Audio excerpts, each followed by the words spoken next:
तर साहेबांनी ती बातमी वाचली आणि तुमच्या भाषणात तुम्ही छान बोलला, पण हे जे एक वाक्य आहे ती थोडी टीका बॉर्डरलाईन व्यक्तिगत होती. तुम्ही टीका करा, पण व्यक्तिगत टीका ही करू नका. विरोध करा, पण कुठल्याही व्यक्तीला तुम्ही पर्सनली जाऊन कधी अटॅक करू नका, व्यक्तिगत टीका करू नका. आणि मला वाटतं आजवर साहेबांची जितकी भाषणं गाजली, आजही व्हायरल होत आहेत भाषणं, कुठल्याही भाषणात साहेबांनी कधीच ती टीका केली नाही. मला वाटतं, आणि ही गोष्ट आम्हाला स्वतः साहेबांनी सांगितली. त्यांनाही कुठंतरी वाटलं होतं की बाबा आपल्या वडिलांनी जी आपल्याला शिकवण दिली आहे तीच शिकवण आपण आपल्या मुलांना द्यावी. आणि यालाच संस्कार म्हणतात, की ज्या ज्या चुका असतील त्या त्या पुढच्या जनरेशननी करू नये. आणि मला वाटतं की याचाच वारसा भैयांनी, धीरजनी पुढे पुढे चालवण्याचा करतोय, की कधीही बोलताना कुठल्याही व्यक्तीशी वैयक्तिकरित्या टीका करू नये. आजकाल राजकारणामध्ये कुठल्या कुठल्या पातळीला भाषणं जातात हे पाहून खरंच दुःख होतं, की जो महाराष्ट्र एका काळी अशा दिग्गज नेत्यांनी गाजवलाय, त्यांच्या भाषणांनी गाजवलाय, तो काळ आता आपल्याला फारसा दिसत नाही आहे. तो काळ आपल्याला परत आणण्याची गरज आहे. दुसरी गोष्ट म्हणजे साहेब मुख्यमंत्री झाले आणि मुख्यमंत्री झाल्यानंतर पहिल्यांदा जेव्हा लातूरला आले तेव्हा मांजरा सहकारी साखर कारखान्यावरती त्यांचा सत्काराचा कार्यक्रम होता.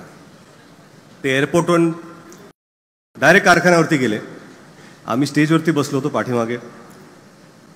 साहेब आले आणि देवळात गेले नाहीत, ते पहिल्यांदा स्टेजवर दादा बसले होते, दादांच्या पायावर आपलं डोकं टेकवलं, त्यांचा आशीर्वाद घेतला, त्यांनी भाषण सुरू केलं.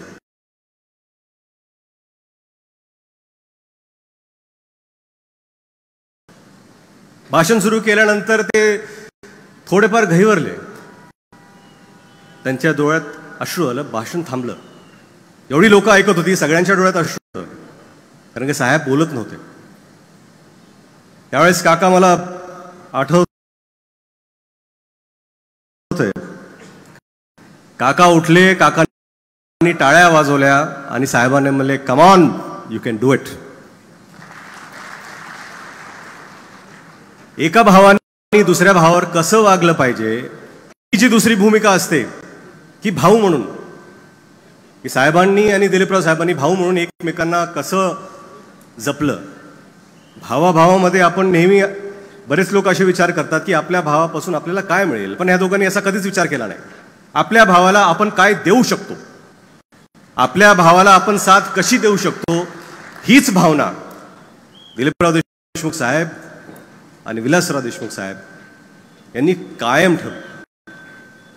आज साहेबांना जाऊन जवळपास 12 वर्ष झाली.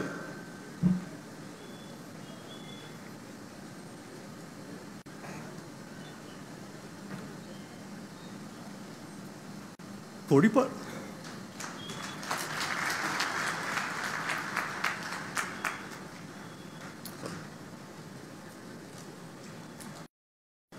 उणीव नेहमीच भासते.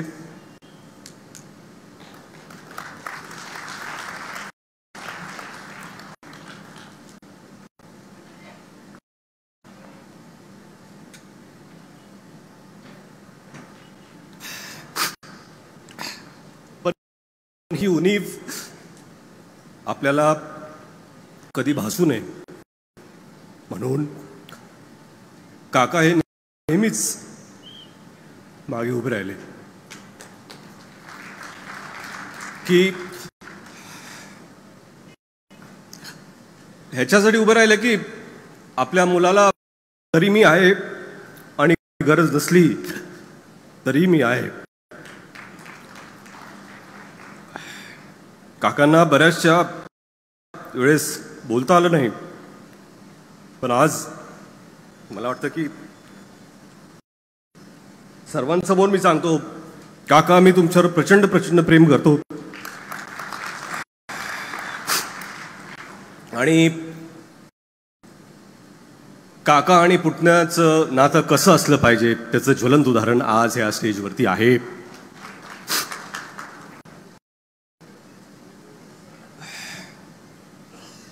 आणि मुलगा म्हणून साहेबांनी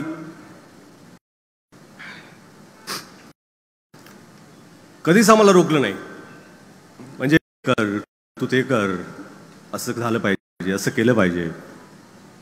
आई वडिलांनी आम्हाला मोकळी सूट दिली होती. एकच गोष्ट सांगितली, तुम्ही अभ्यास करा, तुमचं शिक्षण पूर्ण करा. भैया केमिकल इंजिनियर झाले, धीरज MBA ते झाले, मी आर्किटेक्ट झालो. परंतु मला वाटतं मुलांवर कधी कुठल्याही गोष्टीचा दबाव आणण्याची गरज नाही. त्यांची स्वप्ने त्यांना जगू द्यावी. आपण खंबीरपणे फक्त त्यांना जिथे उडायचे त्यांच्या उडाणासाठी, भरारीसाठी आपण फक्त हवा द्यावी, तेवढंच काम त्यांनी केलं.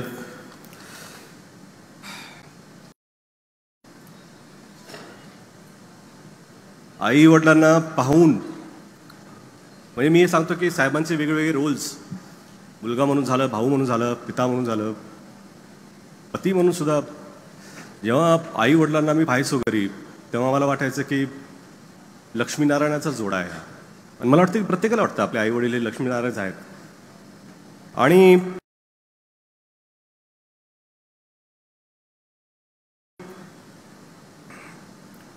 कधीही कुठले अपशब्द घरी वापरले नाहीत, कधीही कुठल्या वरच्या स्तरावर कधी बोलणं झालं नाही. आणि हे स्वभावाचा जो गुण आहे तो कुठेतरी आमच्यात आम्ही घ्यायचा प्रयत्न करतो, आम्ही तसं वावरण्याचा प्रयत्न करतो.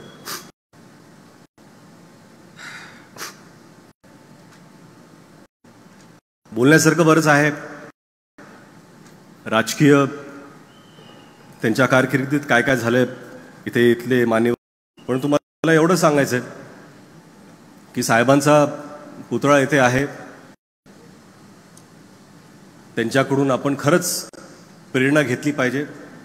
कार्य म्हणून तर घ्याच, परंतु विलासराव देशमुख एक व्यक्ती म्हणून तुम्ही प्रेरणा घ्यावी, एवढीच अपेक्षा करतो. परत एकदा विलास सहकारी साखर कारखान्याचे खूप खूप आभार की त्यांनी एवढा चांगला कार्यक्रम आज इथे साजरा केला, आवर्जून सर्वांना बोलवलं. अमित भैया, तुमच्याकडून लातूरच्या तर खूप अपेक्षा आहेतच,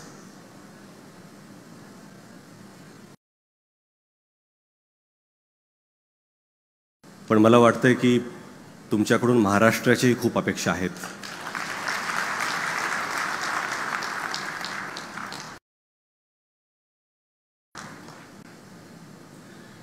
आणि आता ती वेळ आलेली आहे की तुम्ही ते पाऊल घेतलं पाहिजे.